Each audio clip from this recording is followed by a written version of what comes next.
crime et t'exprime exécrablement. Y et Z. Curieuse destinée que celle du verbe traire. Issu d'un bas latin tragere, il est en ancien français des plus courants possédant une signification très générale, arracher, extraire, tirer. Au Moyen-Âge, traire signifie se diriger vers un endroit, tout d'une traite, lancer une arme de trait, tracer une ligne, tirer un trait, ressembler, un portrait, dessiné à grands traits, etc. Spécifiquement, il signifiait extraire le lait d'un animal femelle. Dans tous ses emplois, sauf le dernier, il a été remplacé par tirer. Pourquoi?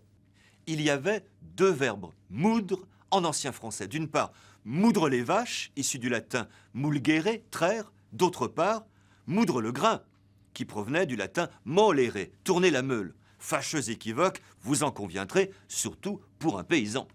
Moudre les vaches a donc disparu, remplacé dans cet emploi par traire, lequel s'est spécialisé et a été remplacé partout ailleurs par tirer. Le plus étonnant, c'est que l'on ignore d'où vient ce verbe tirer, dont le succès fut considérable et que nous utilisons tous les jours dans des emplois les plus divers. Dans le nord de la France, on entend encore moudre les vaches. Partout ailleurs, on les traite. Mais dans le centre, on est résolument moderne en somme, on les tire. A plus B, syllabe, C, métaphore.